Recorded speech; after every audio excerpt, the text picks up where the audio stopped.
Raka menatap layar laptopnya yang penuh dengan draft naskah, catatan, serta peta lokasi. Ia bukan sekadar sineas muda biasa. Di usia 27 tahun, namanya sudah mulai dikenal di lingkaran film independen karena gaya horornya yang tidak mengikuti arus, lebih mentah, lebih dekat ke realita. Namun, baginya semua karya sebelumnya masih terlalu aman. Ia ingin menciptakan sesuatu yang tidak hanya ditonton, tetapi dirasakan. Ide itu datang di suatu malam ketika ia membaca artikel tentang Nusa Kambangan, pulau penjara yang dijuluki Alcatraznya Indonesia. Bukan hanya karena keangkerannya sebagai tempat eksekusi, tetapi juga reputasi mistisnya, penjara tua, hutan belantara yang sunyi, dan desa-desa nelayan yang jarang terjamah. Bagi Raka, itu bukan sekadar lokasi, melainkan panggung sempurna. Film horor harus nyata. Kalau penontonnya merinding, itu karena tempatnya sendiri memang menyeramkan. Gumamnya sambil mengetik cepat. Ia membayangkan sebuah konsep, film yang dibuat tanpa cut besar, syuting terus-menerus selama 14 hari, seperti sebuah eksperimen sosial. Kamera merekam apapun yang terjadi, baik skenario maupun sesuatu yang tak terduga. Pembentukan tim. Raka tahu ia tak bisa bekerja sendirian. Ia mulai merekrut orang-orang yang bisa dipercaya, walau masing-masing punya sikap berbeda terhadap idenya yang dianggap nekat. Maya, aktris utama, adalah sosok perempuan berani dengan tatapan tajam. Wajahnya sering muncul di film indie, dan ia terkenal profesional. Namun, ada satu hal yang membuatnya berbeda. Ia memiliki kepekaan terhadap hal-hal gaib. Maya tidak suka membicarakannya, tapi Raka tahu betul itu akan jadi nilai tambah dalam proyek ini. Bram, kameramen, kebalikan Maya. Ia pria dingin, skeptis, dan hanya percaya pada apa yang bisa dijelaskan dengan logika. Hantu itu cuma bayangan otak yang kecapean, begitu kata-katanya. Namun, keahliannya mengoperasikan kamera membuatnya tak tergantikan. Sinta, penata artistik, gadis dengan imajinasi liar yang sering diterjemahkan ke detail properti menyeramkan. Meski begitu, Sinta adalah orang pertama yang merasakan ketidaknyamanan ketika mendengar kata Nusa Kambangan. Tempat itu bukan main-main, Rak. Kalau salah langkah, bukan cuma film yang gagal. Nyawa taruhannya. Tapi, pada akhirnya ia ikut juga. Mungkin karena penasaran, mungkin karena tak sanggup menolak obsesi Raka. Persiapan dan keberangkatan. Butuh waktu berbulan-bulan untuk mengurus izin. Pulau itu bukan tempat wisata. Itu zona terbatas dengan aturan ketat. Melalui berbagai koneksi dan surat rekomendasi, Raka akhirnya mendapatkan lampu hijau. Namun, ada syarat. Mereka hanya boleh membawa peralatan terbatas. Harus ada pemandu lokal yang mendampingi. Tidak boleh mendekati area penjara aktif. Dan yang paling aneh, mereka dilarang keras melakukan aktivitas di area tertentu yang disebut hutan karang tengah setelah matahari terbenam. Hari keberangkatan tiba. Tim kecil itu berkumpul di dermaga Cilacap. Kapal kayu berderit dihempas ombak. Angin laut membawa aroma asin bercampur dengan sesuatu yang sulit dijelaskan, seolah udara sendiri membawa peringatan. Maya berdiri di buritan kapal, menatap pulau gelap yang perlahan muncul di kejauhan. "Aku merasakan sesuatu di sana," bisiknya. Bram mengangkat bahu sambil memeriksa kamera. "Yang kau rasakan itu cuma sugesti. Semua orang pasti takut kalau dengar nama Nusa Kambangan." Sinta memeluk jaketnya lebih erat. Ia tidak bicara banyak, hanya menunduk, merasakan bulu kuduknya berdiri. "Raka?" Ia justru tersenyum tipis. Baginya, ketakutan mereka adalah bahan bakar. Semakin nyata rasa takut itu, semakin autentik film yang akan ia ciptakan. Ia tidak tahu bahwa perjalanan ini bukan hanya tentang film, melainkan juga tentang menyibak rahasia gelap yang seharusnya terkubur di pulau itu.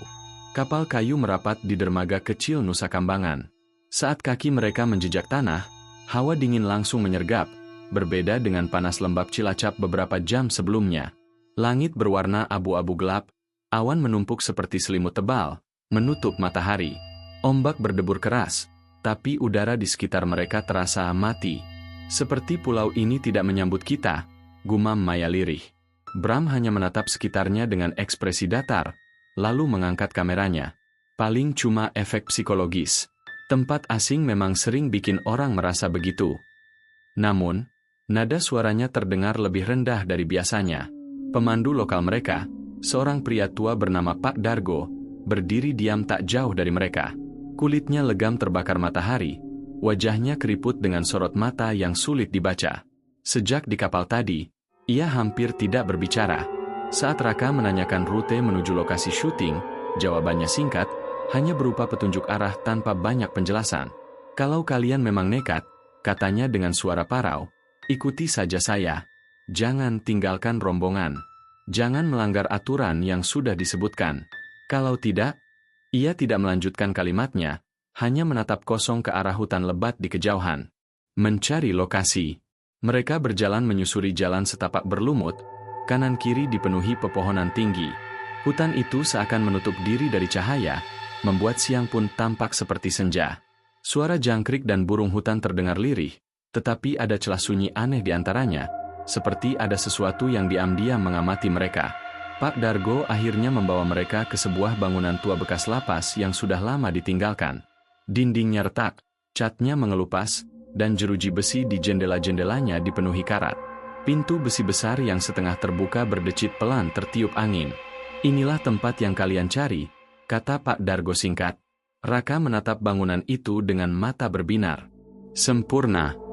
Maya meremas jemari tangannya. Ada tekanan di dadanya, seolah udara di sekitar bangunan itu lebih berat.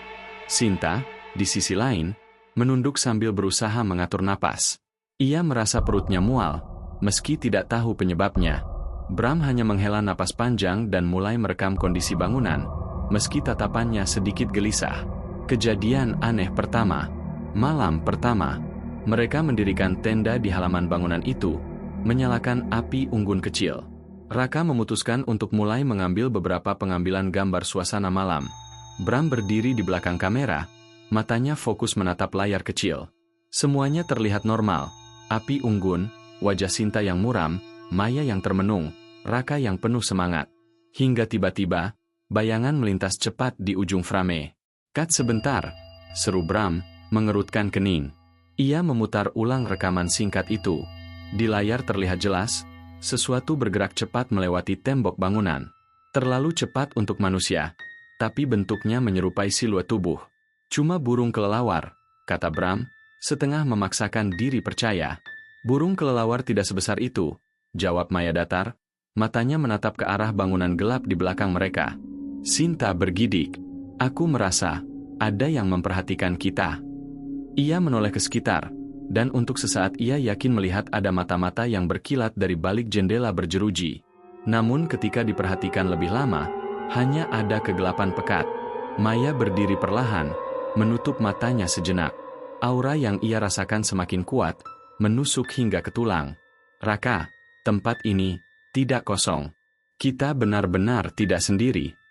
Raka menatap Maya, sedikit ragu, namun segera menepisnya dengan senyum tipis. Justru itu yang membuat film ini nyata. Api unggun berderak pelan. Angin malam berembus membawa bau anyir samar. Dan di balik tembok lapas tua itu, sesuatu seolah berbisik, menunggu saat yang tepat untuk memperlihatkan wujudnya. Pagi itu, langit Nusa Kambangan tetap muram, meski jarum jam sudah melewati pukul 9. Matahari seperti enggan menembus awan tebal. Raka berdiri di depan gerbang besi berkarat bekas lapas, tangannya menggenggam naskah lusuh yang penuh coretan. "Hari ini kita mulai," ucapnya mantap. Bram menyiapkan kamera, memasang tripod, sementara Sinta sibuk mengatur properti seadanya untuk memperkuat nuansa. Maya hanya berdiri menatap ke dalam ruangan gelap, jantungnya berdegup lebih cepat dari biasanya. Saat pintu besi didorong, suara decit panjang terdengar, menyala keras, seperti jeritan yang ditahan. Mereka melangkah masuk ke dalam bangunan lapas. Dinding kusam, lantai berdebu, dan bau lembab bercampur karat langsung menyeruak. Suasana di dalam begitu pekat, seolah menyerap suara-suara mereka. "Perfect," bisik Raka, matanya berbinar. Gangguan teknis. Syuting dimulai. Maya memainkan adegan pertama, seorang narapidana perempuan yang kabur dari sel angker. Suaranya menggema di lorong panjang. Bram fokus di balik kamera, tangannya cekatan. Namun, hanya dalam hitungan menit, baterai kamera tiba-tiba drop dari 80% ke 10%. "Ah, sial. Baru aja full charge," gumam Bram kesal. Ia mengganti baterai cadangan. Beberapa saat kemudian, mikrofon wireless mati sendiri, meski lampu indikator masih menyala. Mereka mencoba beberapa kali, dan selalu gagal di titik yang sama, di depan sel nomor 7. Alat elektronik gampang terganggu kalau kelembapan tinggi, kata Bram berusaha rasional. Tapi kan ini aneh. Semua berhenti tepat di tempat yang sama. Balas Sinta, wajahnya pucat. Belum habis masalah itu, lampu sorot portabel yang mereka pasang di ujung lorong mendadak padam sendiri. Tidak ada korsleting, tidak ada kabel yang rusak. Raka mencoba menyalakannya kembali, dan lampu menyala, tapi cahayanya berkedip-kedip, seperti lilin hampir padam. Raka berusaha tegar. Justru gangguan ini bikin film kita semakin autentik. Maya menatapnya tajam. Autentik? Atau malah mempermainkan sesuatu yang tidak ingin diganggu? Suara-suara aneh. Menjelang sore, mereka memutuskan untuk melanjutkan pengambilan gambar meski dengan peralatan yang terus bermasalah. Lorong demi lorong digunakan sebagai setting. Tiba-tiba, di tengah pengambilan gambar, terdengar suara langkah kaki berat dari arah belakang. Bram langsung menghentikan kamera. Semua menoleh serempak, tapi lorong itu kosong. Sinta merinding. Kalian dengar, kan? Ya, jawab Maya pelan. Dan itu bukan bagian dari naskah. Tak lama setelah itu, suara bisikan samar terdengar. Bukan satu, tapi banyak, berlapis-lapis, seperti orang bercakap pelan dalam bahasa yang sulit dikenali. Bisikan itu muncul dari balik jeruji sel kosong, lalu hilang seketika. Maya berusaha tetap profesional, tapi tubuhnya mulai gemetar. Saat ia harus membawakan adegan menjerit, jeritannya terdengar terlalu nyata, hingga Bram sendiri berhenti merekam. Kak, itu bukan akting, kan? Tanya Bram, keringat dingin menetes di pelipisnya. Maya hanya menggeleng, matanya berkaca-kaca. Aku nggak bisa lagi bedakan. Suara itu masuk ke kepalaku. Di kejauhan, samar-samar terdengar tangisan. Panjang, melengking, penuh duka. Sumbernya dari ruangan sel blok B yang gelap gulita. Raka mencoba menguatkan hati, tapi langkahnya terhenti di ambang pintu. Tangisan itu berhenti mendadak, digantikan oleh sunyi pekat yang menusuk telinga. Suasana semakin tegang. Malam masih jauh, namun mereka sudah merasa seolah lapas itu menolak keberadaan mereka. Angin malam menusuk tulang ketika mereka menyiapkan adegan di lorong utama lapas. Lampu sorot portabel menyinari dinding berlumut, menciptakan bayangan panjang yang bergetar seiring embusan angin. Maya berdiri di tengah lorong, bersiap memainkan adegan perempuan yang dihantui. Awalnya semua berjalan sesuai skenario. Maya berlari, menoleh ke belakang, menjerit. Tapi kemudian sesuatu terjadi. Sosok hitam melintas di belakangnya, bukan bagian dari kru, bukan pula pantulan bayangan. Sosok itu kurus, tinggi, kepalanya menunduk, wajahnya tersembunyi dalam kegelapan. Bram langsung menurunkan kamera. Hei, siapa tadi? Tidak ada yang menjawab. Pak Dargo, yang biasanya berdiri tak jauh dari mereka, sudah menghilang entah kemana. Maya terengah, matanya melebar. Aku merasakannya tepat di belakangku. Nafasnya.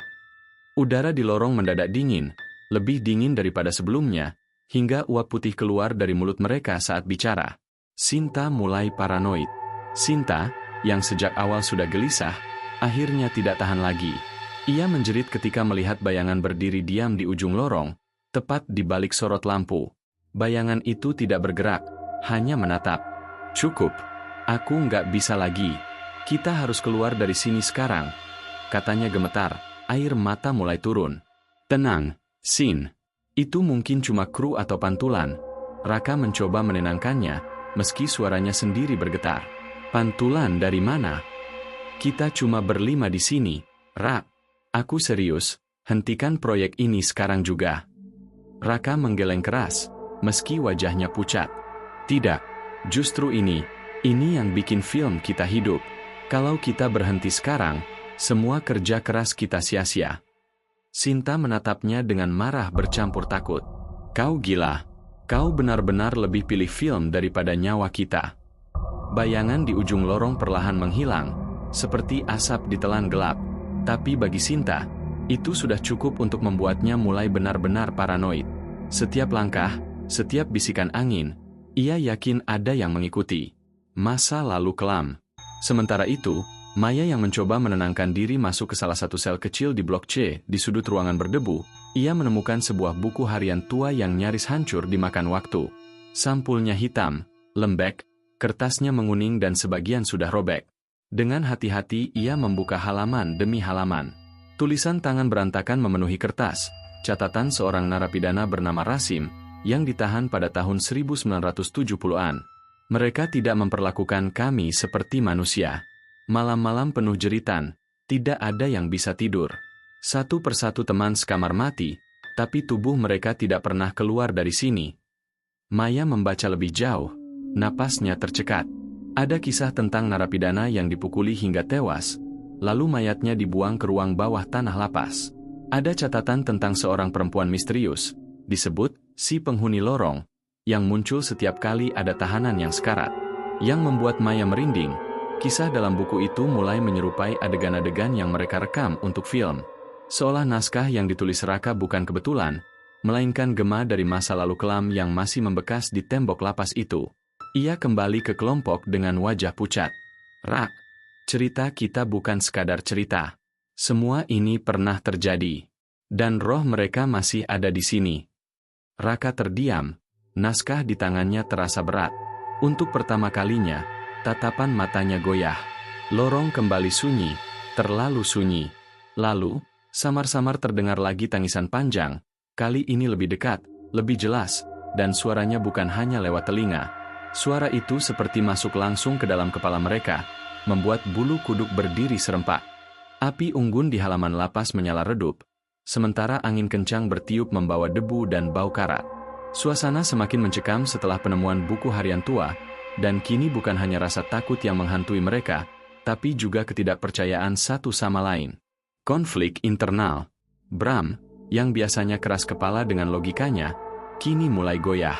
Sejak malam sebelumnya, ia yakin melihat sosok bayangan lewat di depan kameranya, tapi ketika ia putar ulang rekaman, tidak ada apa-apa.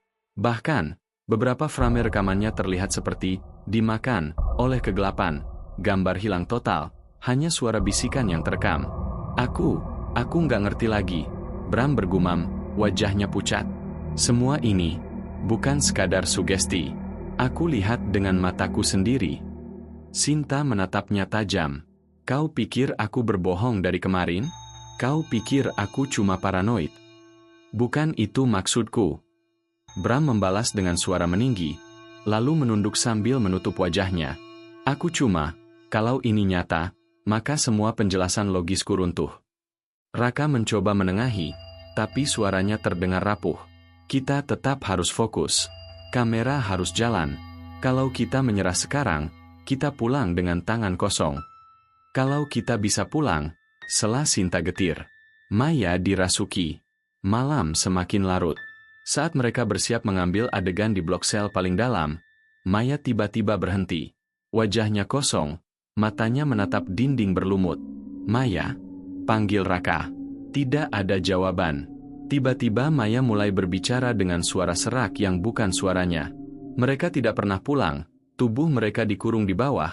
Kau tidak boleh keluar sebelum bayar hutang darah. Bram menelan ludah. Rak, itu bukan naskah, kan? Raka menggeleng cepat. Tidak, aku tidak pernah menulis dialog itu. Maya lalu menoleh perlahan. Senyumnya miring, matanya kosong. Ia berbisik dengan nada mengejek. Kalian pikir kalian tamu di sini? Tidak, kalian sudah bagian dari kami. Sinta menjerit, mundur ketakutan. Bram hampir menjatuhkan kameranya. Raka mencoba mendekati Maya, tapi hawa dingin menyelimuti sekeliling tubuhnya. Maya tiba-tiba terhuyung, jatuh pingsan. Tubuhnya dingin, napasnya pendek, terperangkap. Pagi berikutnya, mereka berusaha mencari jalan keluar.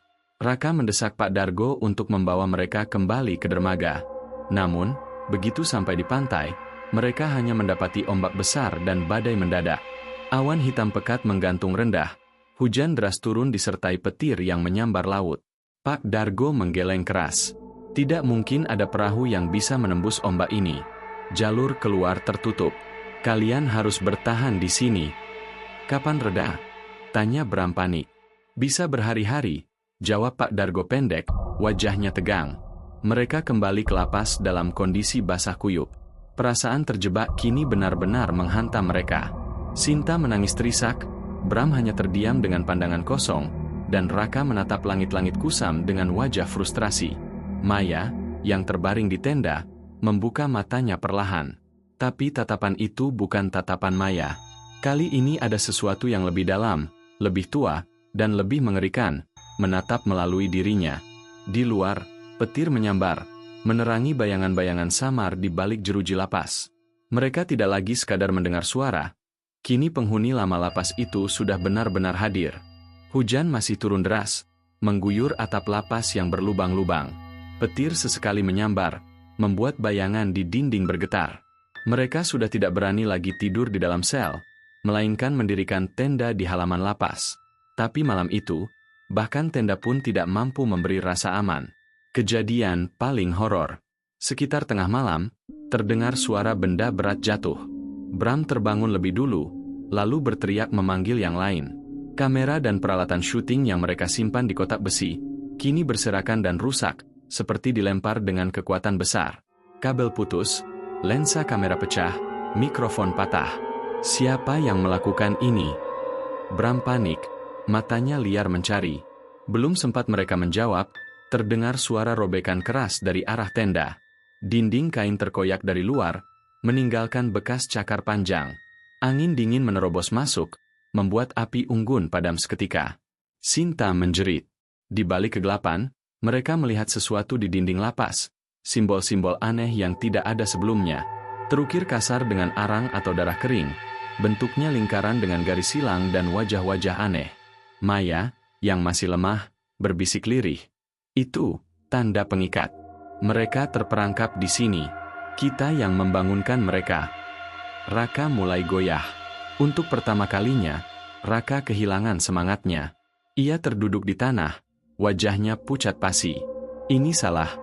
Ini semua salah. Aku pikir ini akan jadi film horor terbaik. Nyata, berbeda. Tapi ini. Suara Raka pecah. Tangannya gemetar. Ini bukan film lagi. Ini mimpi buruk.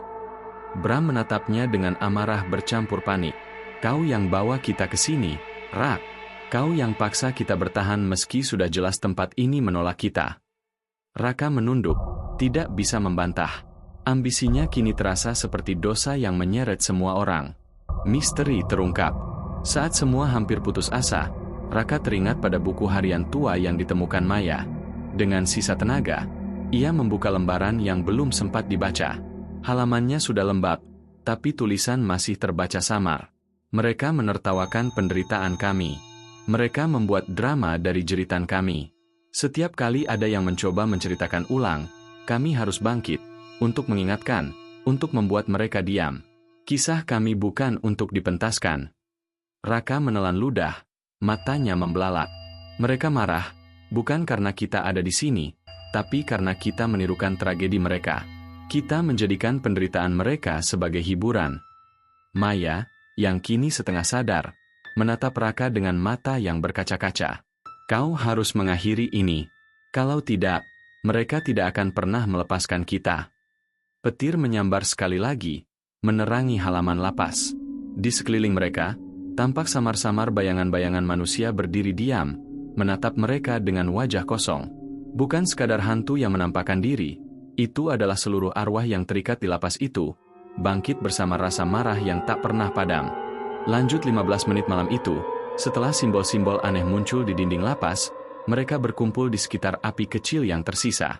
Wajah masing-masing pucat, mata merah karena kurang tidur. Tidak ada lagi yang bicara tentang kamera, naskah, atau adegan.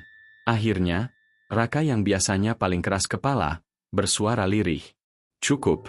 Kita hentikan semua ini. Tidak ada film, tidak ada syuting lagi. Kita harus keluar dari sini.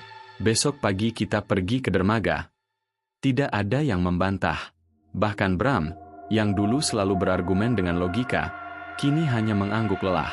Sinta memeluk lututnya, tubuhnya bergetar. Maya menatap kosong ke tanah, sesekali menggumam pelan kata-kata yang tidak dimengerti. Keputusan itu seakan memberi sedikit kelegaan.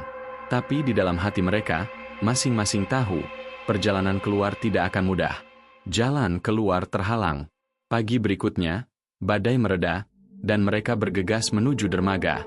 Pak Dargo berjalan di depan, langkahnya cepat dan penuh kegelisahan. Hutan yang kemarin terasa berat, kini tampak semakin asing. Jalur yang seharusnya mereka kenal, jalan setapak menuju pantai, mendadak berubah bentuk. "Ini bukan jalannya," bisik Bram, wajahnya tegang. Pak Dargo berhenti, menatap sekeliling. Wajah tuanya semakin pucat. "Tidak mungkin. Aku hafal hutan ini sejak kecil." Namun, kemanapun mereka melangkah, jalan itu selalu berputar kembali ke titik yang sama, sebuah pohon besar dengan akar menjalar seperti cakar. Udara menjadi semakin pekat, seperti ada dinding tak kasat mata yang menutup jalan mereka. Sinta mulai histeris. "Kita dijebak. Mereka tidak mau kita keluar." Suara bisikan-bisikan kembali terdengar, kini lebih jelas, seperti berasal dari dalam hutan. "Jangan pergi, kalian milik kami." Pengorbanan. Saat kepanikan memuncak, mereka baru menyadari, Sinta tidak ada. Tadi ia berjalan di belakang, tapi kini lenyap tanpa suara. Mereka berteriak memanggil namanya, mencari ke segala arah, tapi yang mereka temukan hanyalah syal merah milik Sinta, tersangkut di ranting pohon. Di tanah di bawah syal itu, ada ukiran aneh, seolah digores paksa dengan kuku, sebuah simbol lingkaran dengan tanda silang di tengahnya, sama seperti yang mereka lihat di dinding lapas. Maya menjerit, meraih Raka. "Mereka mengambilnya, mereka tidak akan berhenti sampai kita semua ikut." Raka memandangi simbol itu dengan tubuh gemetar. Perasaan bersalah menghantamnya seperti gelombang. Semua ambisinya kini berubah jadi beban. Dialah yang membawa mereka ke pulau ini, dan dialah yang menyeret Sinta ke dalam kegelapan. Bram menendang tanah dengan putus asa. "Kalau kita tetap di sini, kita akan bernasib sama." Tapi di dalam hati mereka semua tahu, tidak ada jalan keluar yang bisa diambil begitu saja. Pulau ini sudah menutup diri, dan sesuatu yang gelap menuntut bayaran lebih. Teror yang semakin intensif. Raka, Maya, dan Bram melanjutkan perjalanan menuju dermaga setelah kehilangan Sinta. Hutan Nusa Kambangan kini bukan sekadar rimbun, melainkan hidup. Pohon-pohon seakan bergerak, bayangan di antara ranting seolah menatap, dan tanah berlumpur menahan langkah kaki mereka. Suara-suara mengikuti dari belakang, langkah kaki tambahan, desah napas yang bukan milik mereka, dan teriakan samar yang kadang terdengar seperti suara Sinta. Bram mencoba menutup telinga, wajahnya pucat. Itu bukan Sinta. Jangan dengarkan." Tapi Maya justru berhenti, matanya kosong menatap ke dalam gelap. Ia mendengar sesuatu yang tak bisa ditangkap orang lain. Maya sebagai jembatan. Tubuh Maya bergetar, lalu ia berbicara dengan suara serak yang bukan miliknya. "Kalian telah mengusik kami. Kalian menertawakan penderitaan kami." Raka dan Bram membeku. Itu bukan suara Maya, melainkan campuran banyak suara, seperti gema puluhan orang sekaligus. Maya terhuyung, lalu jatuh berlutut. Dalam bisikan yang lebih pelan, ia melanjutkan, "Mereka marah, tapi mereka juga ingin didengar. Mereka bilang kita bisa pergi, hanya kalau kita mengembalikan apa yang kita ambil." Raka mendekat, mencoba menahan pundaknya. "Apa maksudnya, Mei? Apa yang harus kita kembalikan?" Mata Maya berbalik ke arahnya, kini dipenuhi hitam pekat. Kisah mereka, penderitaan mereka, jangan dipermainkan. Jangan dibuat tontonan. Pengungkapan solusi. Mereka akhirnya memahami. Buku harian tua yang ditemukan Maya, adegan-adegan yang mereka syutingkan, dan semua tiruan yang mereka lakukan, semuanya dianggap penghinaan. Mereka tanpa sadar mengulangi tragedi para tahanan, membuat ulang kisah penderitaan sebagai hiburan. Satu-satunya jalan keluar adalah mengembalikan cerita itu, dengan cara mempersembahkan kembali buku harian tersebut di tempat asalnya, ruang bawah tanah lapas, tempat para tahanan terakhir kali menjalani hari-hari mereka. Bram menelan ludah, suaranya bergetar. "Itu artinya, kita harus kembali ke sana? Ke lapas itu?" Raka mengepalkan tangan, wajahnya penuh ketakutan tapi juga tekad. "Kalau itu satu-satunya cara, kita tidak punya pilihan." Maya menutup mata, tubuhnya masih dikuasai sebagian oleh entitas. Dalam bisikan lirih ia berkata, "Cepatlah, sebelum pulau ini menelan kalian semua." Saat mereka kembali ke lapas, langkah Raka terasa berat. Lorong-lorong yang dingin itu kini seperti menelan mereka hidup-hidup. Setiap bayangan di dinding tampak bernafas, setiap bunyi tetesan air terdengar seperti isyarat kematian. Namun, di dalam hati Raka sudah bulat. Ia sadar bahwa ambisinya lah yang menyeret semua orang ke dalam bencana. Film yang ia pikir akan menjadi karya terbesarnya ternyata hanya menjadi alat penghinaan terhadap jiwa-jiwa yang tersiksa. Film ini tetap harus selesai, kata Raka pelan, suaranya bergetar. Tapi bukan dengan naskah, bukan dengan akting. Kita harus rekam pengakuan, kisah sebenarnya mereka. Itu satu-satunya cara. Bram menatapnya tajam, lalu mengangguk pelan. Kalau itu bisa membuat kita keluar hidup-hidup, lakukan. Maya hanya menunduk, tubuhnya masih dikuasai sebagian entitas. Suaranya terdengar seperti gema, mereka mendengar. Jangan bohong lagi. Konfrontasi. Mereka menyalakan kamera Bram yang hampir habis baterainya, menaruhnya di tripod di tengah aula lapas yang sunyi. Raka berdiri di depan lensa, wajahnya pucat diterangi cahaya redup dari lampu portabel yang masih menyala. Dengan napas berat, ia mulai berbicara.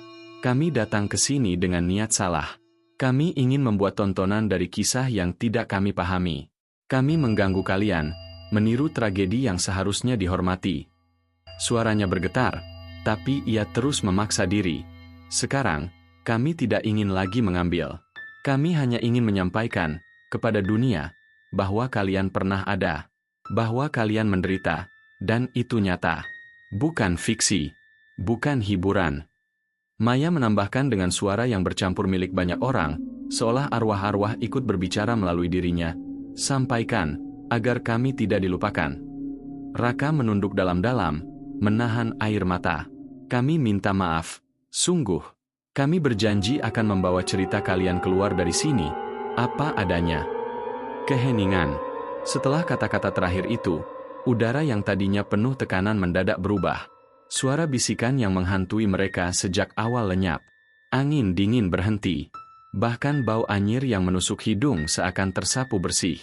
Untuk pertama kalinya sejak mereka tiba, suasana benar-benar hening. Bram menoleh, wajahnya penuh keheranan. Mereka pergi. Maya membuka mata perlahan, kini kembali normal. Ia tersenyum samar, walau matanya masih basah. Bukan pergi, mereka akhirnya tenang. Raka merasakan beban besar lepas dari dadanya. Kamera masih merekam, namun kali ini bukan horor, melainkan sebuah kesaksian, pengakuan tulus yang akan menjadi film paling nyata yang pernah ia buat. Pagi itu, setelah malam penuh pengakuan, udara Nusa Kambangan terasa berbeda. Langit yang semula mendung dan pekat kini terbuka, cahaya matahari perlahan menembus pepohonan. Angin tak lagi membawa aroma busuk, melainkan kesunyian alami hutan. Dari kejauhan, suara mesin perahu terdengar. Pak Dargo, pemandu lokal yang sempat hilang arah bersama mereka, akhirnya kembali. Wajahnya tampak lega ketika melihat mereka bertiga masih hidup, meski terlihat babak belur. Kita harus segera pergi. Pulau ini tidak suka orang tinggal terlalu lama, katanya singkat. Tanpa banyak bicara, mereka naik perahu. Ombak yang sebelumnya liar kini tenang, seolah pulau itu membiarkan mereka pergi. Tapi masing-masing dari mereka membawa luka batin yang tak akan hilang. Kelanjutan hidup. Beberapa minggu kemudian di Jakarta, kehidupan perlahan berjalan normal kembali. Namun, trauma tetap menghantui. Bram berhenti bekerja di dunia perfilman dan memilih kehidupan sederhana jauh dari kamera. Maya masih berjuang melawan bayangan suara-suara yang terkadang muncul di kepalanya. Sementara itu, Raka membuat keputusan besar. Ia tidak pernah merilis film horor yang mereka syuting. Sebagai gantinya, ia mengolah rekaman yang ada, termasuk pengakuan terakhir mereka di lapas, menjadi sebuah film dokumenter tentang pengalaman nyata mereka di Nusa Kambangan. Dokumenter itu menjadi perbincangan nasional. Banyak yang memujinya sebagai karya paling jujur dan menakutkan dalam sejarah perfilman Indonesia. Namun, Raka menutup film tersebut dengan peringatan yang dingin. Kisah ini nyata. Kami pergi dari Nusa Kambangan dengan selamat, tapi kami percaya, tidak semuanya ikut pergi bersama kami. Ending. Suatu malam, Raka duduk sendirian di ruang tamunya. Televisi menyala, memutar dokumenternya yang baru saja ditayangkan di sebuah stasiun TV. Saat layar menampilkan adegan pengakuan mereka, gambar tiba-tiba berganti. Bukan iklan. Bukan juga bagian dari film. Layar menampilkan lorong lapas Nusa Kambangan yang gelap. Kamera bergerak pelan, seolah ada seseorang, atau sesuatu, yang merekam dari balik bayangan. Raka membeku. Ia tahu betul, adegan itu tidak pernah mereka syuting. Televisi lalu kembali normal, seolah tak terjadi apa-apa. Tapi Raka hanya bisa duduk terpaku, wajahnya pucat. Pulau itu mungkin telah melepaskan mereka, tapi sebagian dari dirinya, dan kisahnya, tetap tertinggal di Nusa Kambangan.